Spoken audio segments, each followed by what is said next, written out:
Hello guys, आपका फिर से वेलकम है आपके अपने इस चैनल पे। उम्मीद करते हैं आप सभी अच्छे होंगे। इस वीडियो में हम डिस्कस करेंगे क्लास 10 चैप्टर 4 जिसका नाम है कार्बन एंड इट्स कंपाउंड्स। ये वीडियो का पार्ट नंबर 3 है। अगर आप रिमेनिंग पार्ट्स देखना चाहते हैं तो यहाँ पे आई बटन पे आपको लिंक मिलेगा, आप यहाँ पे क्लिक करके सभी के सभी पार्ट्स देख सकते हैं। लास्ट वीडियो में हमने डिस्कस किया था allotropes of a carbon. No, अब हम बात करेंगे carbon has 3 main allotropes. Carbon के 3 मेन एलोट्रॉप्स हैं। सबसे पहले डायमंड। डायमंड की बात करें तो इसके पास 4 इलेक्ट्रॉन होते हैं और 4 के 4 इलेक्ट्रॉन अदर कार्बन एटम के साथ बॉन्डेड होते हैं, जिसके कारण इसका जो स्ट्रक्चर बनता है वो 3 डायमेंशनल होता है। ये एक हार्डेस्ट सब्सटेंस है और एक इंसुलेटर है। इंसुलेटर मैंने लास्ट वीडियो में बताया था कि कार्बन का कोई भी इलेक्ट्रॉन फ्री नहीं होता, जिसके कारण इसे हम इंसुलेटर बोलते हैं। और इंसुलेटर का मतलब है कि इसमें इलेक्ट्रिसिटी पास नहीं हो सकती। इसका यूज ड्रिल रॉकिंग में किया जाता है और कटिंग में किया जाता है। आपको पता है जब हम रॉक्स काटते हैं या फिर कांच काटते हैं तो उसमें कार्बन का प्रयोग किया जाता है। इसके अलावा ज्वेलरी जैसे डायमंड की रिंग होती है, नेकलेस होती है, उन सब में कार्बन का प्रयोग होता है। देन कार्बन का जो दूसरा एलोट्रॉप है उसका नाम है ग्रेफाइट। ये आप देख रहे हो ग्रेफाइट। इसमें क्या होता है, ईच कार्बन एटम, यहाँ पे आप देखोगे कार्बन के पास 4 इलेक्ट्रॉन होते हैं, उसमें से 3 इलेक्ट्रॉन बिजी रहते हैं और 1 इलेक्ट्रॉन यहाँ पे बिजी नहीं रहता, जिसके कारण ये गुड कंडक्टर ऑफ इलेक्ट्रिसिटी है। इसमें इलेक्ट्रिसिटी पास हो सकती है। इसके बाद है बकमिंस्टर फुलरिन। इसमें क्या होता है, 60 कार्बन एटम एक दूसरे के साथ जॉइंट होते हैं और एक स्फेरिकल मॉलिक्यूल बनता है। ये आप देख रहे होंगे, ये मॉलिक्यूल फुटबॉल लाइक होता है। It is a dark solid. ये जो फुलरिन होता है डार्क सॉलिड होता है रूम टेम्परेचर पे। हमने कार्बन के 3 मेन एलोट्रॉप्स देखे, सबसे पहले डायमंड, उसके बाद ग्रेफाइट और इसके बाद बकमिंस्टर। यहाँ पे क्वेश्चन आपसे ये पूछा जा सकता है कि डायमंड में इलेक्ट्रिसिटी पास नहीं होती जबकि ग्रेफाइट में इलेक्ट्रिसिटी पास हो जाती है, इसका क्या रीज़न है? तो सबसे पहले ये दोनों ही एलोट्रॉप्स हैं कार्बन के। डायमंड के पास कोई भी इलेक्ट्रॉन फ्री नहीं होता फर्दर बॉन्डिंग के लिए।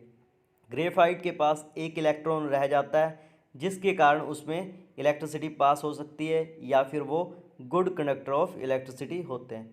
इसके बाद हम बात करेंगे versatile nature of carbon. Hydrocarbons क्या होते हैं, isomerism, homologous series, functional group, nomenclature of functional groups. ये चैप्टर काफ़ी इंपॉर्टेंट है। अगर आप ये चैप्टर कर लोगे तो इससे जो अगला चैप्टर है वो आसान हो जाएगा ना। अब हम बात करते हैं वर्सेटाइल नेचर ऑफ कार्बन। आपको पता है large number of organic compounds होते हैं जो कार्बन के बने होते हैं, वो कार्बन की फ्लोइंग नेचर के कारण होते हैं।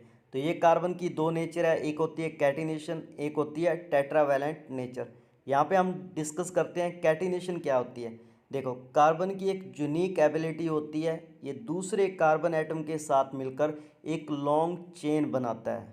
तो कार्बन की उस प्रॉपर्टी को कहते हैं कैटिनेशन। आप चाहो तो एक और डेफिनेशन लिख सकते हो, carbon has a unique ability to combine other carbon atom and form a long chain. उसे हम बोलते हैं कैटिनेशन।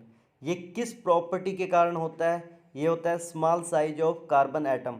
जो कार्बन एटम है उसका एटॉमिक नंबर 6 है, तो फर्स्ट शेल में 2 इलेक्ट्रॉन, सेकंड में 4 आएंगे।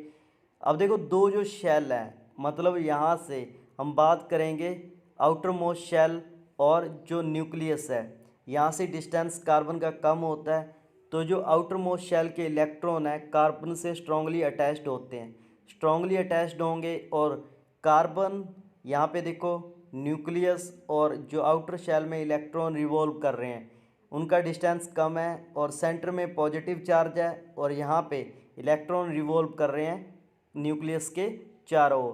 तो ये पॉजिटिव और इलेक्ट्रॉन पे नेगेटिव चार्ज होता है, इसके कारण जो इसके बीच में फोर्स ऑफ अट्रैक्शन है वो ज़्यादा होती है।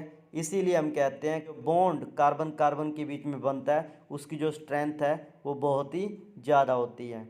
अब देखो, जो कार्बन कार्बन के साथ बॉन्ड बनता है वो सिंगल बॉन्ड भी हो सकता है, डबल बॉन्ड भी हो सकता है और ट्रिपल बॉन्ड भी हो सकता है। और ये अपने साथ भी बना सकता है और किसी दूसरे एलिमेंट के साथ भी बना सकता है।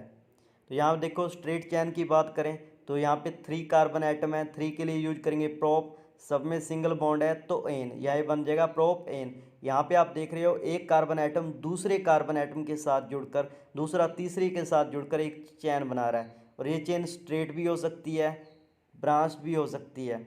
यहाँ पे हम बात करें 4 कार्बन एटम है और सब में क्या है सिंगल बॉन्ड, 4 के लिए यूज करते हैं ब्यूट, सब में सिंगल बॉन्ड है एन। तो ये आपने 2 टाइप्स की चेन देखी, स्ट्रेट चेन होगी। इसके बाद हम बात करेंगे ब्रांच्ड चेन के बारे में। ब्रांच्ड का मतलब क्या है, ये 3 कार्बन एटम है, सेकंड पे एक मिथाइल ग्रुप अटैच है, तो ये नेमिंग यहाँ से करते हैं 1 2 3। अब यहाँ पे देखो 2 पे एक मिथाइल ग्रुप अटैच है, नेमिंग कैसे करते हैं, 2 मिथाइल, 3 कार्बन एटम है प्रोप और सब में सिंगल बॉन्ड है एन। यहाँ पे आप देख सकते हो 3 कार्बन एटम है, सेकंड कार्बन है उसके ऊपर भी मिथाइल ग्रुप है, नीचे भी मिथाइल ग्रुप है, तो हम लिखेंगे यहाँ पे 1 2 2 पे क्या है 2 मिथाइल ग्रुप हैं, तो यहाँ पे 2, फिर हाइफन डालेंगे, यहाँ पे 2 के लिए डाई यूज करेंगे, डाई मिथाइल, और ये 3 कार्बन एटम है प्रोप, सब में सिंगल बॉन्ड है इन बन जाएगा। ये एग्जाम्पल थे ब्रांच्ड चेन के। अब हम बात करते हैं ये जो चेन है रिंग्स के रूप में भी हो सकती है। यहाँ पे आप देख रहे हो एक साइकिल बन रहा है, इसीलिए हम बोलते हैं साइक्लो, और 6 कार्बन एटम है, हैग, सब में सिंगल बॉन्ड है एन, तो इसे बोलेंगे साइक्लो हेक्सेन। तो यहाँ पे आप देख सकते हो 4 कार्बन एटम है, एक ये भी रिंग्स के रूप में बन रहे हैं, तो 4 के लिए यूज होगा ब्यूटेन, और ये एक साइकिल है, साइकिल को हम लिखेंगे रिंग, तो बन जाएगा साइक्लो ब्यूटेन। इसके बाद हम डिस्कस करेंगे टेट्रावैलेंट नेचर ऑफ कार्बन। इसको देखो, सबसे पहले समझने के लिए आपको कार्बन का एटॉमिक नंबर पता होना चाहिए, 6 होता है। उसके बाद उसकी वैलेंसी 2 और 4, यहाँ पे कार्बन के पास 4 वैलेंस इलेक्ट्रॉन होते हैं, तो ये क्या करेगा 4 अदर कार्बन एटम, या फिर उसमें हेट्रो एटम भी हो सकता है, और वो जो बॉन्ड है वो सिंगल भी हो सकता है, डबल भी हो सकता है, और ट्रिपल भी हो सकता है। तो अगर सिंगल होगा तो सिंगल कोवैलेंट बॉन्ड बोलेंगे, और डबल होगा तो डबल कोवैलेंट बॉन्ड बोलेंगे। तो यहाँ पे आप देखोगे 2 कार्बन एटम है, यहाँ पे Cl, इसे हम बोलते हैं हेलोजन ग्रुप लगा हुआ है, नेमिंग यहाँ से शुरू करेंगे 1 2, और 1 पे क्या लगा हुआ है क्लोरो, तो हम ऐसे लिखेंगे 1 क्लोरो, 2 कार्बन एटम है ईथ, सब में सिंगल बॉन्ड है एन, तो क्या बन जाएगा 1 क्लोरो इथेन। 1 को हम लिखते नहीं है, आप सिंपली क्लोरो इथेन भी लिख सकते हो। इसके बाद 2 कार्बन एटम है, OH ग्रुप लगा हुआ है, तो जब OH ग्रुप लगा हो तो उसके लिए हम लास्ट में ओल यूज करते हैं। यहाँ पे 2 कार्बन एटम है, 2 के लिए ईथ, सब में सिंगल बॉन्ड है एन, यहाँ पे एन का ई हटा के हम क्या लगा देंगे ओल लगा देंगे।